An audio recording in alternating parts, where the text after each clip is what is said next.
wake that ass up. Early in the morning. The Breakfast Club. Morning, everybody. We are the Breakfast Club. Let's get in some front page news. All right. Tesla Figaro's here. Good morning, Tez. Good morning, DJ Envy. Good morning, Charlamagne the God. Peace, Tez. Now, I want to start off with sports. Now, NFL, of course, the playoffs start tomorrow, 4:30. I'm looking at the times. The playoffs right now. resume tomorrow. Yeah, resume tomorrow. Yeah, it's the divisional round. Last week was the wild card round. This is the NFL divisional round. Okay, I'm looking at the times. All right, the Texans play the Ravens tomorrow at 4:30. The Packers play the 49ers at 8:15. And on Sunday, the Buccaneers pick the Lions at 3 o'clock. And the Chiefs play the Bills at 6:30. Man. The Giants take on the Cowboys at 12 midnight. I'm going to tell you something. I don't care. I really don't care. I'm going to be watching, but, You gonna watch. This is the best part of the NFL season when your team isn't playing because you have no emotional connection to nothing. So you're just sitting back enjoying the entertainment of it all. That's right. Now, let's start off with this Baltimore high school. What's going on with this Baltimore high school? Well, we talked about it. We talked about how AI was going to cause all types of problems. We've been talking about that all last year, and we actually talked about that this week. Well, guess what? It is already starting. Baltimore County Public Schools is investigating a leaked audio recording of a high school principal going on a racist rant, which he claims is fake and made by artificial intelligence. Now, the recording was posted on Instagram, allegedly capturing this principal by the name of Eric Eiswart, making racially charged comments. Take a listen. I'm the principal here, me and only me. You know, I seriously don't understand why I have to constantly put up with these here every day. Jesus. Between these ungrateful black kids who can't test their way out of a paper bag, or these teachers who don't get it, how hard is it to get these students to meet their grade level expectations? Lawrence and Ravenel should have never been hired. And don't let me get started on DJ. I'm going to drag his black ass out of here one way or another. I'm going to get something to stick. I'm just so sick of the inadequacies of these people. And if I have to get one more complaint from one more Jew in this community, I'm going to join the other side. Kathy, I'm done. I don't think AI is that good yet, but I don't know. It's advancing at such a rapid rate. No, it is. But who was he allegedly talking to? Who was he speaking to? Do we know? Allegedly, the person's name was Kathy, who they say is the assistant principal, and has said the union has said that this is not true. AI is actually pretty good. They did a whole story on it. I saw on CNN on the voices and changing people's name voice, and they show where people were calling into their parents, and their parents didn't even recognize who they were. So it's actually pretty good depending on the technology, but they said this was not true, that it was AI, and they'll be doing an investigation. And then also another story that has been put out on the internet was they said President Biden was caught on a hot mic talking about immigration and how he's going to attack Texas. And this is another AI claim. The audio is muffled, so I want to read it to you, but I am going to play the audio. It says, "We're going to make these cowboys don't stop the surge of military-aged men from entering." That was talking about immigration. "If we have to send F-15s to Texas there and wage war on Texas, so be it." Let's take a listen to that audio. Going to make sure those cowboys don't stop the surge of military-aged men from entering. If we have to send F-15s to Texas here and wage war against Texas, so be it. Well, welcome to 2024. I told y'all last year that, the lines between reality and what's fake were already blurred, but stuff like artificial intelligence was going to obliterate those lines altogether. I did a whole donkey of the day on this last year. We knew that this was coming. So get ready to spend all this year trying to figure out what's true and what's not true. And that's why even when Piers Morgan was here yesterday, we was having a conversation about, world leaders being on social media. I don't think no world leader should be on social media because the room for error is too small. Like what if, that clip right there was generated from social media and people said it came from his actual account.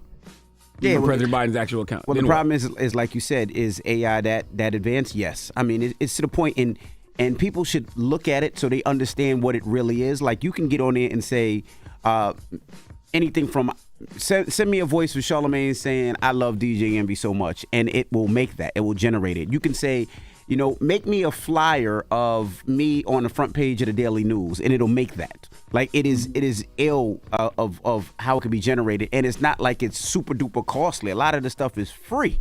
We are so about it's very scary. We are about to see a year of misinformation like you would not believe, and I promise you, I ain't going back and forth with none of you niggas about it. Yeah. Like, no, they it's said very scary. Just add some additional information. That clip with President Biden that was shared numerous times, even some folks with some credibility shared it. It was on TikTok, on X. It was reposted a few times for some users on Donald Trump's social media platform, Truth Social. But even some users that do not like President Biden said this is clearly AI. Biden does enough terrible things. There's no need to make things up. So, well, tell me how y'all know it's AI. I'm glad that people can make that distinction. But the other thing about it is, there's going to be people out there that's going to know some of these things are AI. But if you already are trying to create a narrative about a person and push a narrative about a person, you still going to put that false, phone call or false audio out there just to try to prove your point on social media. And I'm so afraid that some Orson Welles, War of the Worlds type stuff is going to happen because of some fake audio or because of a fake tweet that comes from a world leader. Like, what if you hear one of these world leaders say they just sent the nuke off? Yeah. Or somebody creates a story that a nuclear weapon is on the way to such and such country. By the time these folks figure it out, it might be too late. Yeah. And we don't know what it is. Folks, all of a sudden, they're going to start becoming AI experts, like we talked about the other day. Some people said it's the way the words are pronounced in certain words, or doesn't matter. The first one we played, the rapid pace, and so people don't know. They don't know what it is. But I do want to know, do y'all think the first racist rant, you think that was true or not? AI, what's your vote? I have no idea. I don't know. And honestly, that's another thing that's going to cause a lot of problems. Just people speculating. I really don't know. I don't know if it's true or not. Yeah, I have know. No idea. I don't know if it's true or not. But like when you hear things like him doing that 30, 45 second rant, and he's talking to somebody, and you don't hear or yeah or something. You don't hear nobody else's voice. You just never know. Like, you just never know. No, that's not true, though. Because there's plenty of rants with somebody just going off. You don't hear nobody else's voice. But if you're talking to somebody, they're not going to say or respond. Not if I'm ranting. If I'm ranting, you listen. All right. Well, yeah, like you said, there's going to be no way of actually telling. And you can't even put it into software because the software can't tell you. Mm-hmm. And that is the Breakfast Club front page news. Now, what are we talking next hour? Yeah, if some good news. If you've worked in the public sector, you have student debt, the Biden administration has some good news that may apply to you. So tap in and find out what it is. All right, we'll get into that next. It's the Breakfast Club. Good morning. Wake that ass up in the morning. The Breakfast Club. Morning, everybody. It's DJ NV, Charlamagne the Guy. We are the Breakfast Club. Let's get in some front page news. What up, Tiz?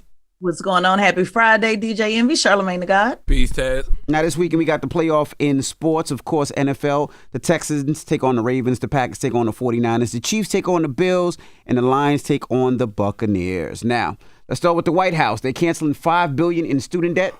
Yeah, this story broke this morning at about 5 a.m. So good news for some folks out there getting their debt canceled. In a new wave of student loan forgiveness, the Biden administration is canceling $5 billion in debt for about 74,000 people, many of whom have worked in the public sector jobs for more than a decade. Now, President Biden said that 44,000 of Friday's approved loans were having their education debt wiped clean after 10 years of public service jobs. So those include teachers, nurses, and firefighters. So it is limited, to public sector jobs. But he said in the statement that nearly 30,000 have worked towards their repayment for the last 20 years, but never got any relief that they earned through the income-driven repayment plans. Now, this is the latest round of loan forgiveness after the Supreme Court struck down the White House's student loan debt plan last year. And since the ruling, the White House has launched a series of smaller relief programs. And in the statement released today by Biden, he said, in the wake of the Supreme Court decision, we are continuing to pursue an alternative path to deliver student debt relief to as many borrowers as possible. So this new cancellation brings the total of people who have had debt canceled under the Biden administration 3.7 million. Yeah, this is one of the things I cite as one of Biden's accomplishments. You know what I'm saying? Mm-hmm. Like the fact that he has canceled a lot of student debt loan, but they need to also know how to message that to people and let people know that this is something that they've done. And they also got to remember that there are a lot of people who didn't go to college, who didn't have student loan debt. So when you say this as an accomplishment, it definitely is. But if I didn't go to school and I don't have any student, loan debt, I don't care. Right. Mm-hmm. Yeah. Mm-hmm.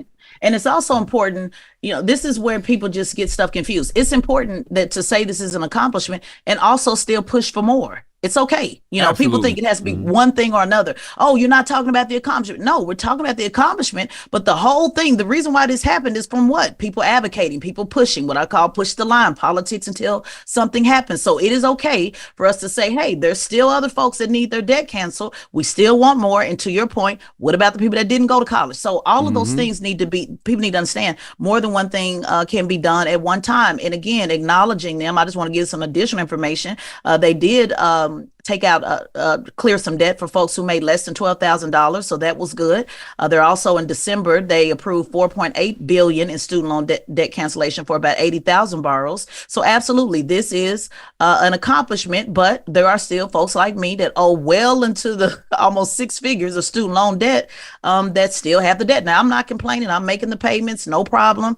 But at the end of the day, there's still a lot of folks who are left out of this. And you're right, Charlamagne, the messaging needs to be clear, but also folks need to stop saying that nobody's wanting to, we shouldn't ask for more just because we got a little. That's the whole point of politics, to continue to keep asking. Now, it has to be, I think they have to create some type of method of doing it, right? Because like you said, you owe six figures in school loans and it didn't affect you any which way. So for this, it's great for people, but you're like, damn, what happened to me? And I'm sure there's a lot of people out there that owe a lot of money that's barely surviving because they got to pay Fannie Mae every month. So they got to figure out a method to how they're doing it, you know what I mean? Where everybody can be happy. But like Charlamagne said, he didn't go to college, so he didn't have student loans, you know what I mean? And so it's a way of thinking about it. I know how it would affect me when I first graduated and I had to pay my loans. And then when I got married, the loans come together. You got to pay yours and your wife's or whatever it may be. So yeah, my wife definitely has student loan debt. By the grace of God, I've been in a position to, we put ourselves in positions to be able to, take care of that.